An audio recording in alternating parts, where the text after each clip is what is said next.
সকালে বাজার যাওয়ার পথে ফুল কিনবো বলে ফুলের দোকানে ঢুকলাম। ফুলের দোকানের সামনেই একটা লোক ডাব বিক্রি করছে। তার একটু দূরে দুজন কম বয়সী ছেলে দাঁড়িয়ে আছে। একজনের বয়স 12 বা 13 হবে, অপরজনের বয়স খুব বেশি হলে 10 হবে। দুজনের মধ্যে বেশ জোর কদমে ঝামেলা হচ্ছে। 12-13 বছরের ছেলেটি বলছে, আমার গায়ে হাত দিয়ে দেখ, তোর অবস্থা কেরোসিন করে দেব। 10 বছরের ছেলেটিও বলছে, তুই আমার অবস্থা কেরোসিন করলে আমি কি তোকে ছেড়ে দেব নাকি? আমিও তোর বাপের বিয়ে দেখিয়ে ছেড়ে দেব। দুজনের মধ্যে তর্কাতর্কি প্রবল হারে চলছে। খুবই ঝামেলার উপক্রম। কিন্তু 10 বছরের ছেলেটি বেশি বলছে।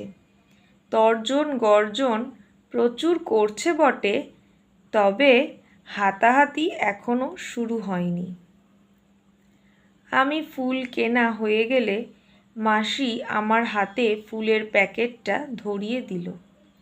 আমি প্যাকেটটা না নিয়ে বললাম, ফুলের প্যাকেটটা তোমার দোকানেই থাক, আমি বাজার করে ফেরার পথে এই পথ দিয়েই যাব, তখন ফুলের প্যাকেটটা নিয়ে যাব।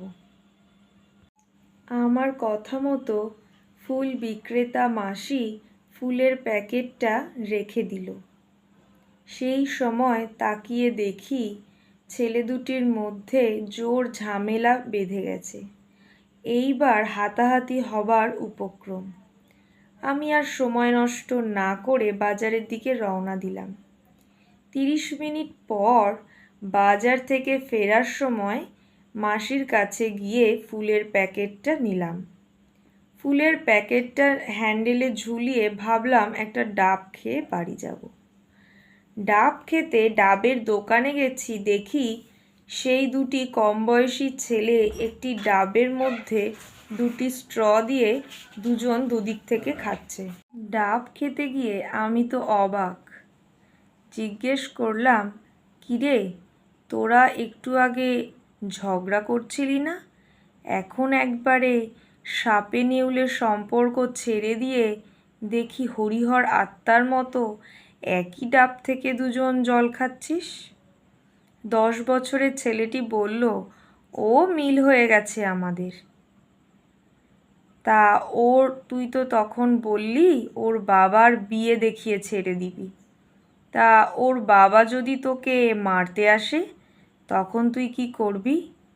ওর বাবা যদি আমাকে মারতে আসে, তখন আমার মাই বাঁচিয়ে দেবে। কি করে? ওর বাবা যদি তোকে মারতে আসে, তোর মা কি করে বাঁচাবে? আরে তুমি তো কিছুই জানো না, ওর বাবার সাথেই তো আমার মায়ের বিয়ে হয়েছে। আমি হতবাক হয়ে জিজ্ঞেস করলাম, কি? বলছে, হ্যাঁ। 12-13 বছরের ছেলেটি বলল, হ্যাঁ, ওর বাবার সাথেই তো আমার মায়ের বিয়ে হয়েছে। আমি কিছু বুঝতে না পারায় চুপ করে রইলাম। বছর দশকের ছেলেটি বলল, দাদা পালিয়ে চল, আর বেশিক্ষণ থাকলে উনি আমাদের মাথা খেয়ে ফেলবে। এত বয়স হয়ে গেল, এখনো জানে না যে কার সাথে কার বিয়ে হয়। কলমে সরজিৎ ঘোষ, কণ্ঠে ডলি সরকার।